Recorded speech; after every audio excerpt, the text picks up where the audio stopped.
Hello and welcome to The Hero Spouse. I'm Kendra Ruth, here to answer one of your questions about marriage and midlife crisis. Today we have Fenna. Fenna has a bomb drop of October 28th, 2023, and a date of marriage of 2009. She has a boomerang who is a low-energy wallower. She says, in the first months after bomb drop, I had a lot of chats with my husband about how he was feeling, and he really opened up a lot. I thought he was having some great insights, and he was even talking about getting therapy for childhood issues. Those chats stopped when he started an emotional affair with the intention of it becoming a physical affair in January, because I basically shut him out. I told him to sleep on the couch, and I stopped having those conversations with him. It was always me initiating those. I also told him I can't stay friends right now like he wanted because he broke my trust, but that doesn't mean it won't be possible again in the future. So we're not done yet, but I'm going to ask a question right here.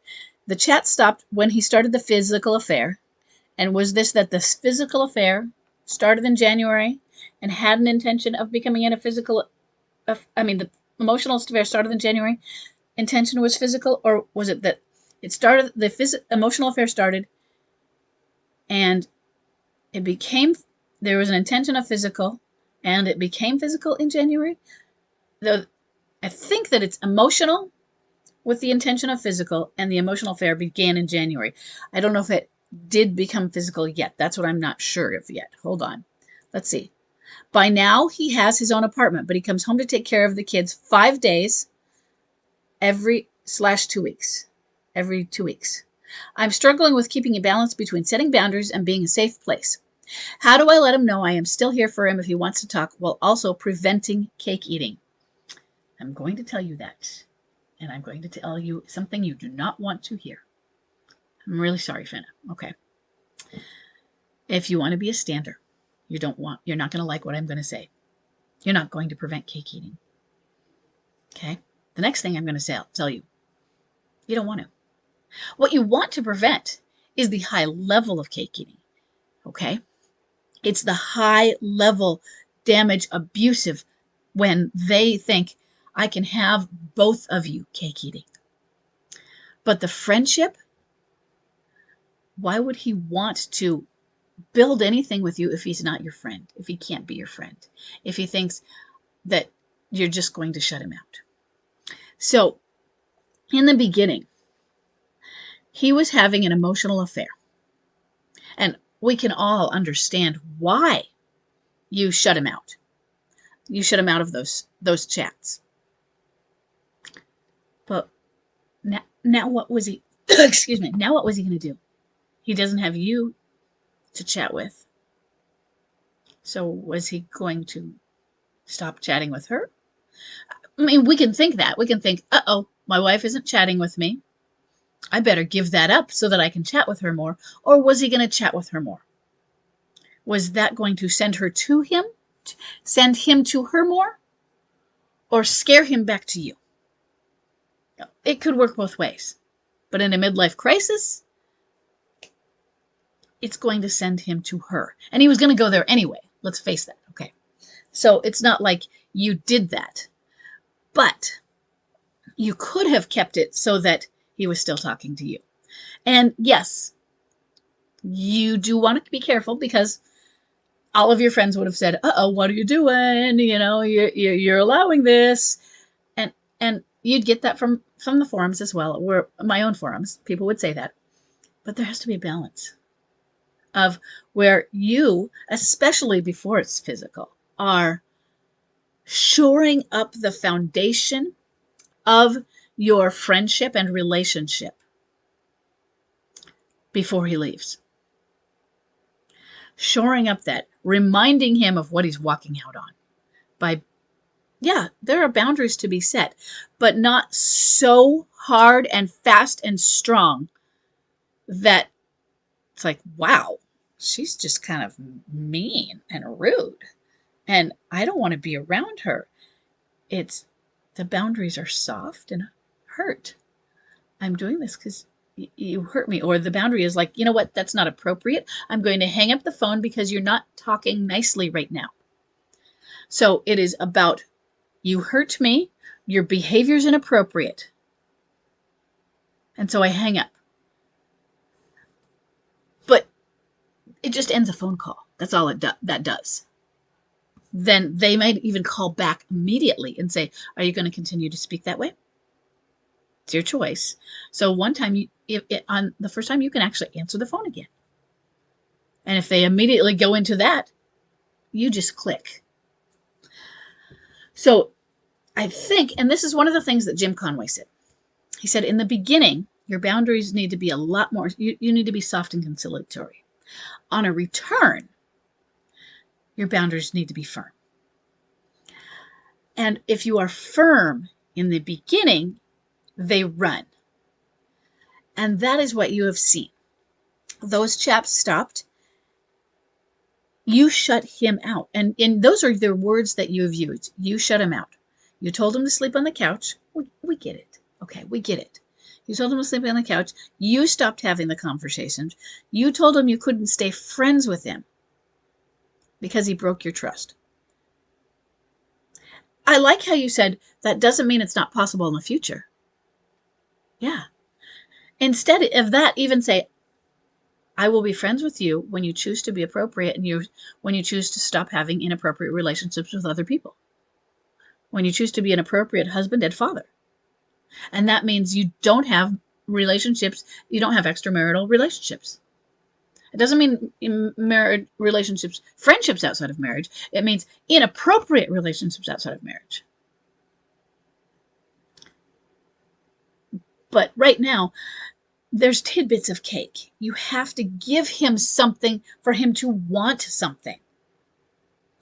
If all you give him is icy glares, snark, acid, and just snarls, what is there for him to want? I mean, he can look back at the history and say, oh, well, that was lovely, but I'm looking at her now and she's just, it's not an attractive force. And so what you want to be is an attractive force. So you give grace. And grace is nice. And yes, sometimes grace seems like they are on the doormat. That doesn't mean grace is on the doormat, even when your friends think grace is on the doormat.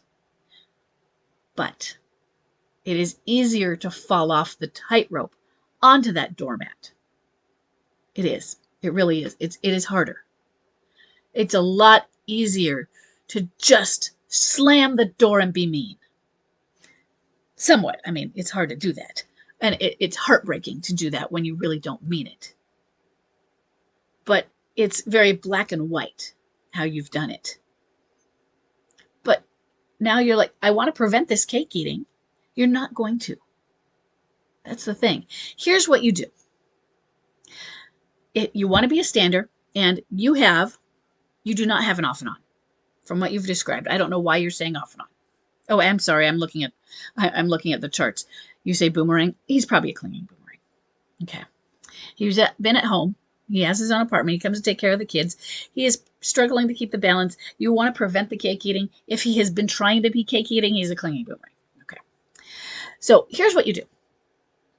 You want to reassure him. You want to reassure while setting boundaries. But you start with a reassurance. You set the boundary, or you tell him that whatever it is that's difficult, the difficult news, information, reassurance. Just like when you're doing criticisms. If you're giving bad news, you package it in some good news. And that takes a few years. Not months, not weeks, years. Okay? Now, once they feel reassured, and I mean reassured, she is not going anywhere. I could do whatever I damn well please. That's the cake eating you want to prevent. I got there. He told me, you're not going to divorce me. I know you won't leave me. I can. He didn't say I can. He said he was going to. He said, and I don't remember which one of us was on which end of it, but he's like, I'm going to come home in the morning. I'm going to leave her every morning to come home to you. I'm going to break up with her every day. Every morning I'll break up with her or you. And come home. I'll move home every morning. And then I'll break up with you every night and go back to work. He told me, he never did it. It was just the dumbest thing in the world. I was like, what the WTF? Are you kidding me? And you're saying this? But that was a signal. Okay, now I see where we've reached. We have reached the pinnacle of cake eating. Now I have to do something different with it. And in some ways, okay, though that's a reassurance to me that I've done my job. He was scared in the beginning that I didn't love him enough, that I wasn't going to be there for him. Now, he didn't have a doubt that I was. He felt certain. He felt safe in my love for him. And that was a great thing. It was scary for me and exciting, but I felt like I was trapped at the same time because what do? I have set myself up in this double standard or a double bind because first I built my stand a little bit on a religious stand. I'm religious, but I'm not super religious in a fundamental way. I go to church every week, but I'm probably more, I'm a proud Lutheran heretic. And so it was maybe more of an excuse or some reason to give into it and say, I don't believe in divorce, and here's why. It's biblical. But yeah, it's more personal than biblical for me. Okay. And so I was like, well, how do you come off of that? How do you come off of that? So I just had to go with, you know what? You know what I said about that? No, I don't believe in divorce. That's still true, hon. That's still true. But what if I change my mind? I haven't, reassure. But, what if I do? I cannot promise you that someday I won't change my mind. I'm not trying to change my mind, but I can't promise. That alone scared him. It did. And I said, and the way you've been treating me and the way you've been going on, I was trying to get him to realize I really probably should be changing my mind. And then the next thing I did was I got 2 dating books. I think it was the Dummies series, and there's a Stupid series. I think there's 2 series. I got a Dating for Dummies and Dating for Stupids. There's a Stupid, but whatever the stupid one is called. And I put them, I told myself someday I have to really do this for real and learn to date. But really, I put them out for open in the house so that he could see them. He was not living at home anymore again. He just left. But of course, he was coming in. And he saw them, and he got scared. Not freaked out, but like I saw those books. You could just tell. And in a cute way. And these were all just tiny little messages that to him meant I better get changing.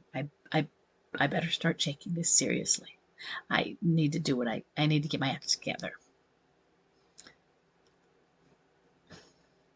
But it doesn't happen right away.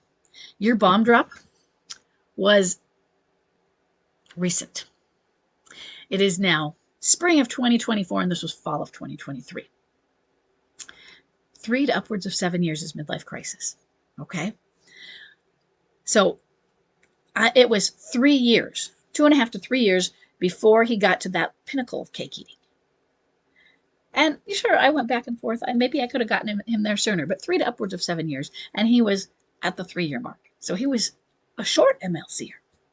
So I want you to put that in. You're not going to prevent cake eating. You have to accept the pieces of MLC and how it happens. You don't have to like it. It sucks. And you put boundaries against it. But being his friend, and not his buddy, but being grace. There are some things that when it comes to friendship, you're going to say, no, I can't do that. But there are some, is it a real need or a needy need? In the beginning, and I mean this in the beginning, at the point where you were talking about and having those chats are very important for building that foundation under, because you build the foundation up as much as you can and then they leave. You might be going, I thought we were doing so well. I knew he was going to leave, so I made sure I was building up that up, because I thought I think that I needed to have something stronger for him to return to than what we had had for a few years. And so I made sure that I only had a few weeks to do it. I think I had 6 weeks before he moved out. And I worked my butt off to build something up there in 6 weeks. And that was having chats when he wanted to and was willing to, without me pushing them. He did them. Doing things he wanted to do. I sometimes did jump through hoops. We went biking. He loves doing shared activities. We did things together. And sometimes it was just simple having dinner together at the table, not two of us eating separate meals on the couch. It's just, I changed some of the lifestyle. Okay. I think some of this is just understand what MLC is, go through understanding midlife crisis, and accept the process of midlife crisis. I'm sorry, but I hope this helps, and I will see everybody in the next question.